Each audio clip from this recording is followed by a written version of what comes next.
عنہا سے نکاح۔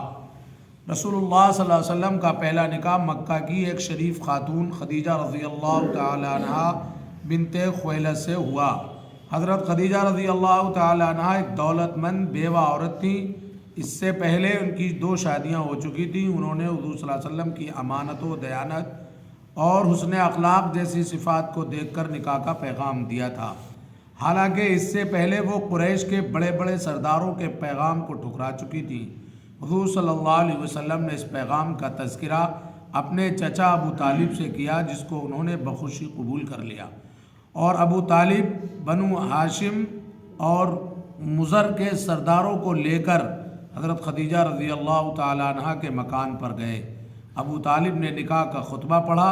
اس وقت حضرت خدیجہ رضی اللہ تعالی عنہ کی عمر 40 سال اور آپ صلی اللہ علیہ وسلم کی عمر شریف 25 سال تھی۔ حضرت خدیجہ رضی اللہ تعالی عنہ آخری وقت تک حضور صلی اللہ علیہ وسلم کی جانثار اور غمخوار بیوی رہیں۔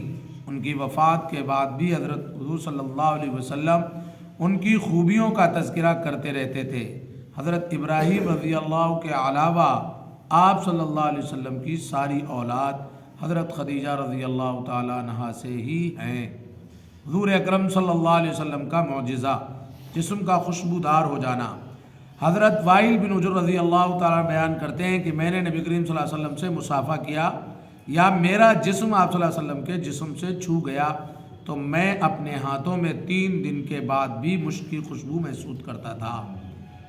ایک فرض کے بارے میں ترک جماعت کا انجام۔ حضرت عبداللہ ابن عباس رضی اللہ تعالیٰ عنہ سے کسی نے پوچھا کہ ایک شخص دن بھر روزہ رکھتا ہے اور رات بھر نفلیں پڑھتا ہے مگر جمعہ اور جماعت میں شریک نہیں ہوتا، اس کے متعلق کیا حکم ہے؟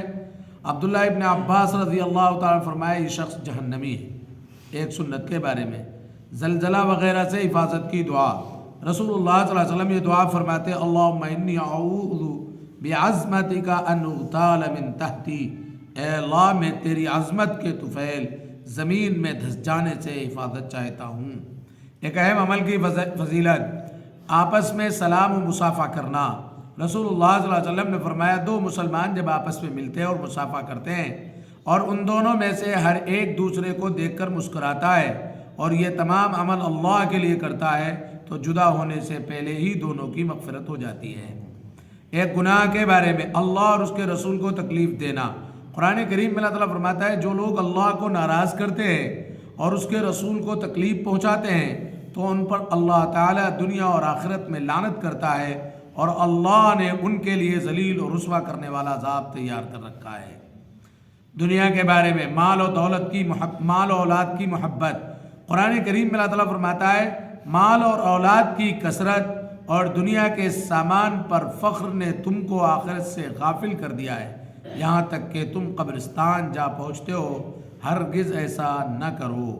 آخرت کے بارے میں جہنمیوں کا رونا۔ رسول اللہ صلی اللہ علیہ وسلم نے فرمایا اہل دوزخ پر رونے کا عذاب مسلط کیا جائے گا تو وہ اتنا روئیں گے کہ آنسو خشک ہو جائیں گے، اس کے بعد روتے ہوئے خون بہائیں گے یہاں تک کہ ان کے چہروں میں گڑھے کی طرح پھٹن پڑ جائے گی۔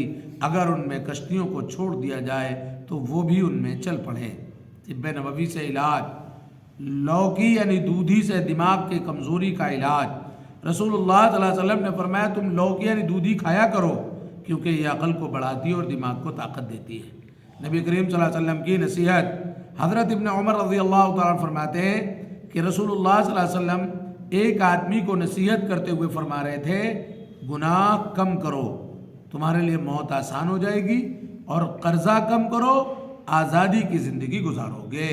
سبحان اللہ و بحمدہ، سبحانک اللہم و بحمدک و نشہد